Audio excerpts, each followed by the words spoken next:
ਭਲਵਾਨ ਜੀ ਜਿਹੜਾ ਕੰਮ प्यार मोहब्बत ना हो जाए ਉਹਦੇ ਚ ਕੁਸ਼ਤੀ ਪਾਉਣ ਦੀ ਕੀ ਲੋੜ है। आज की इस वीडियो में हम पाकिस्तान के बहुत ही वर्सटाइल अदाकार के बारे में बात करेंगे जिन्होंने बहुत सारे किरदार अदा किए जो हर किरदार में जान डाल देते हैं। ज्यादा शोहरत मनफी किरदारों से मिली जिसको विलन भी कह सकते हैं, मगर हमारे ये अदाकार इंटरनेशनल लेवल के हैं, यानी इनको किसी भी दुनिया के बेहतरीन फनकार के साथ कंपेयर किया जा सकता है। One and only living legend अदाकार नैयर एजाज साहब ताने के लिए गया, अब ताने देती है कि मुझे गाड़ी लेके दो। अच्छा गाड़ी तो मैं ले सकता हूँ। आज की इस वीडियो में हम नैयर एजाज साहब के फनी सफर और जाती जिंदगी के मुतालिक तफसीलन बात करेंगे। हमारे बहुत सारे सब्सक्राइबर्स ने हमें नैयर एजाज की बायोग्राफी वीडियो की रिक्वेस्ट की थी। अर्ली 90s के ड्रामों के बेहतरीन अदाकार, धुआं ड्रामे के सलमान जो मंशियात का कारोबार करते थे, झंझालपुरा के चीमी गुरु और लाग ड्रामे के कालीदास, ये वो ड्रामे हैं जिनको देखते हुए हमारा बचपन गुजरा। हमारे बचपन की हसीन यादें इन्हीं ड्रामों से वाबस्ता है। कमाल के अदाकार जो 1959 को क्वेटा में पैदा हुए। बेसिकली आपका ताल्लुक लाहौर के इलाके धर्मपुरा से है, मगर आपकी पैदाइश क्वेटा में हुई। वालिद रेडियो पाकिस्तान में एज ए म्यूजिशियन वाबस्ता थे, लाहौर रेडियो स्टेशन में काम करते थे। 1957 में उनका तबादला क्वेटा रेडियो स्टेशन हो गया, क्योंकि उस वक्त क्वेटा स्टेशन अभी बना था तो उनकी ट्रांसफर वहां हो गई, तो बीवी बच्चों के हमरा वहां चले गए और वहां जाकर नैयर एजाज की पैदाइश हुई। आपको ये भी बताते चले कि नैयर एजाज के सिर्फ वालिद ही म्यूजिशियन नहीं बल्कि दो भाई भी गुलकार हैं, जिनमें से एक भाई तो बहुत बड़े गायक हैं जिनका नाम है उस्ताद सलामत अली खान साहब। उनकी बीवी अजरा रियाज भी गुलकारा है। सलामत अली खान साहब बहुत बड़े गवैये हैं। इसी तरह भाभी भी बहुत अच्छी गुलकारा है। ये पाकिस्तान की वाहिद जोड़ी है जो मियाँ बीवी दोनों गुलकार हैं। इसके अलावा दूसरे भाई रियाज अहमद भी गुलकार थे, मगर उनका इंतकाल हो चुका है। तीसरे नंबर पर नैयर एजाज का नंबर है और नैयर एजाज से एक छोटा भाई भी है। आपका बचपन क्वेटा में गुजरा, फिर लाहौर आ गए, FA तक लाहौर से तालीम हासिल की, उसके बाद फिर क्वेटा चले गए, वहां से ग्रेजुएशन और मास्टर्स किया। नैयर एजाज साहब बहुत अच्छे क्रिकेटर भी हैं जो बहुत अच्छी बल्लेबाजी कर लेते हैं। अंडर 19 भी खेल चुके हैं। नैयर एजाज साहब की बहुत कमाल की आवाज है। आपकी वालदा की भी बहुत अच्छी आवाज थी, बल्कि सलामत अली और नैयर एजाज की आवाज अपनी वालदा पर गई। वो मौला अली अलैहिस्सलाम की शान में नात पढ़ा करती थी। नैयर एजाज भी बहुत अच्छा गा लेते हैं। क्रिकेट से वाबस्ता थे, अदाकारी का शौक था। अपने फनी सफर का आगाज टीवी से किया। तारिक मिराज साहब ने आपको टीवी में मुतारिफ करवाया। फनी सफर का आगाज 90 की दहाई के कामयाब टीवी सीरियल धुआं से किया। इस ड्रामे के राइटर और प्रोड्यूसर आशिर अजीम थे। ये टीवी सीरियल एक मास्टरपीस था। हेलो आईजी साहब, कैसे हैं आप? अरे जनाब, बहुत दिन हो गए, आपसे मुलाकात ही नहीं। जिसको लोग आज तक नहीं भुला पाए, और इस ड्रामे में काम करने वाले तकरीबन तमाम चेहरे नए थे। इस सीरियल ने बेपनाह मकबूलियत हासिल की। यूट्यूब पर लोग आज तक ड्रामा सीरियल धुआं को देखते हैं। ये पीटीवी का सुनहरा दौर था। ये 11 एपिसोड का ड्रामा सीरियल था जो क्वेटा में ही बनाया गया था। नैयर एजाज का ये पहला ड्रामा सुपरहिट हो गया। इस ड्रामे में नैयर एजाज का नाम सुलेमान था। सुलेमान एक बिजनेसमैन था जो मंशियात का कारोबार भी करता था। अपने पहले ही ड्रामे में मनफी किरदार करने से नैयर एजाज पर विलन की मोहर लग गई। यूं मनफी स्टाइल और किरदारों में नजर आने लगे। नैयर एजाज ने 1995 में फिल्म इंडस्ट्री में कदम रखा और पंजाबी फिल्म से आगाज किया। पहली फिल्म का नाम था शर्तिया मिठे। ये फिल्म स्टेज ड्रामा शर्तिया मिठे की बेपनाह मकबूलियत और कामयाबी के बाद बनाई गई थी, जिसको देखने वालों ने बहुत पसंद किया। इसमें तकरीबन थिएटर का हर फनकार मौजूद था। ये फिल्म 1995 में रिलीज हुई।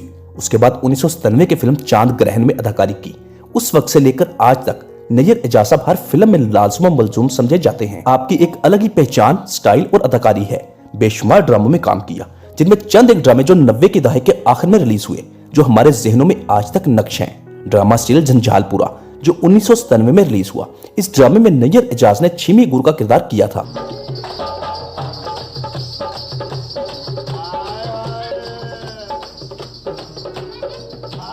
यहां से पहली बार नैयर एजाज ने ख्वाजा सरा का करैक्टर किया और इस किरदार की भी नैयर एजाज पर मोहर लग गई। बहुत कमाल के ख्वाजा सरा बने। नैयर एजाज की अदाकारी की खास बात यह है कि वो किसी एक किरदार के मुख्तलिफ पहलुओं और उसकी बरादरी में घुसकर उसको मुख्तलिफ स्टाइल में उसकी तफसील में जाकर करते हैं, यानी एक ही किरदार को मुख्तलिफ वैरायटियों में पेश करते हैं। अगर ख्वाजा सरा का किरदार किया है तो हर वैरायटी के ख्वाजा सरा बन चुके हैं। अगर खान साहब का किरदार किया तो हर किस्म के पठान बने। अगर किसी अरबी शेख का किरदार किया तो इस किरदार की तफसील में जाकर उसको हर तरह से कवर करने की कोशिश करते हैं। अदाकारी में ये महारत सिर्फ और सिर्फ नैयर एजाज को हासिल है कि वो करैक्टर की गहराई में जाकर उसको अदा करते हैं, फिर अगले प्रोजेक्ट में उसी करैक्टर को किसी दूसरे अंदाज में पेश करते हैं।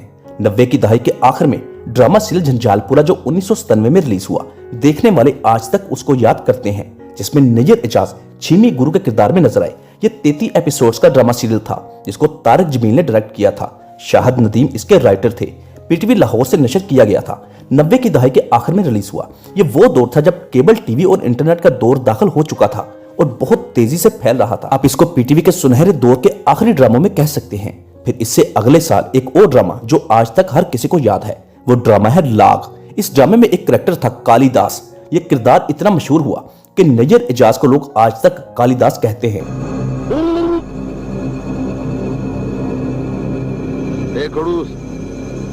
तेरे साथ ये खेल नहीं।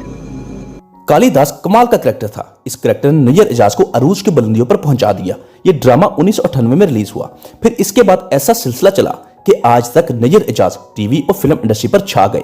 सलामत अली जिस तरह गायकी में मशहूर हैं, ऐसे ही नैयर एजाज अदाकारी में अपना मुकाम रखते हैं। मगर इसके साथ साथ नैयर एजाज की आवाज भी बहुत अच्छी है।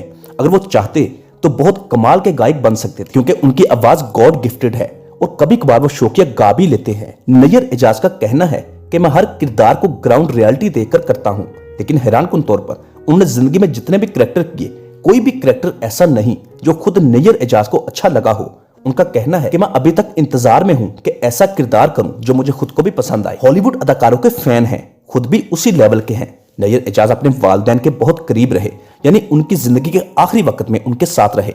नैयर एजाज की वालिदा ने एक बार कहा कि तुम काम में मसरूफ रहते हो, कराची चले जाते हो, मैं अकेली रहती हूँ, अगर मुझे कुछ हो गया तो मेरे पास रहा करो। नैयर एजाज ने वालिदा की ये बात सुनकर अपने तमाम प्रोजेक्ट्स को मुअत्तल कर दिया और हर वक्त अपने वालिदा के साथ रहना शुरू कर दिया। तकरीबन 1 साल अपनी वालिदा की खिदमत करते रहे। फिर जब वालिदा बिल्कुल ठीक हो गई और खुद उन्होंने कहा कि अब तुम काम पर जाओ, तो नैयर एजाज काम पर गए।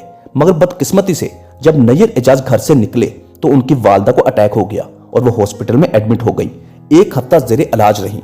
उनकी वालिदा वेंटिलेटर पर थी, बहुत तकलीफ में थी। नैयर एजाज ने जब कुरान पाक की तिलावत माँ के कानों के करीब की तो उनकी वालिदा की रूह परवास कर गई।